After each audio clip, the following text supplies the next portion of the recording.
now, we are thrilled to have Blur. They are one of the most iconic British bands of all time, and after nearly 20 years apart, they reformed with lead singer Damon Albarn, also famous for the Gorillaz, to create an album largely recorded in one tiny Hong Kong studio.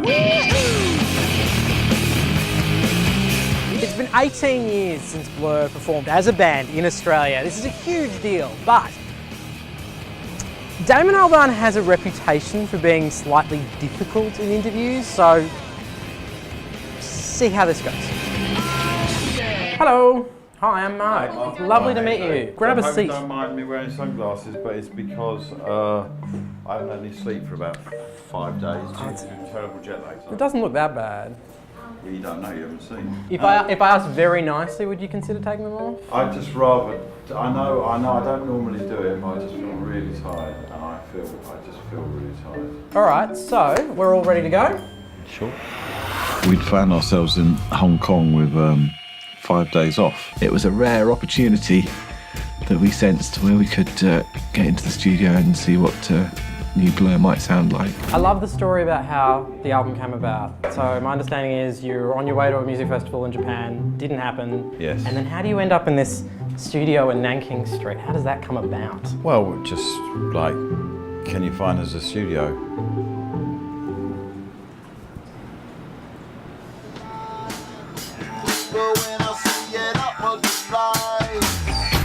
Be going to the local. How different is it recording now to recording when you were 18, 19, 20? I think everyone's a lot more confident Yeah. and less reserved, and probably trust our instincts.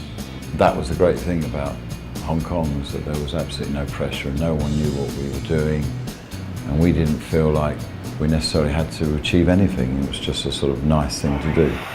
It was literally a sort of way of using our time, and I thought, it's like, we'll make it in 5 days and then put it out the next week or something like that. You weren't just in Hong Kong. I know when you went back, you found your way into North Korea, and of course there's the song Pyongyang.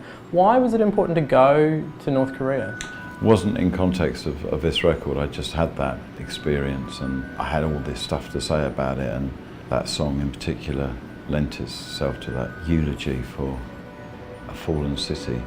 People have preconceptions about North Korea. What was the biggest preconception you have that you did, like, had your mind changed when you went? I found it a very magical place in the sense that everyone was in some way under a spell. I found the people really interesting and, you know, on a human level, really nice. But I'm aware how terrible North Korea is, but you're never allowed to see that. I look down from my window onto the island where I'm held. And listen while you're sleeping, and darkness is itself. There's an Englishness to everything from Dr. D to Park Life, a sort of love of English history. I read some of that evolved during that American tour that you had prior to, you know, the explosion of the 90s. Oh yeah, no, very much so. I think we found ourselves touring around America to quite a noticeable level of indifference. We certainly developed our stamina for touring, and any process which is difficult, you're going to benefit from it if it doesn't kill you.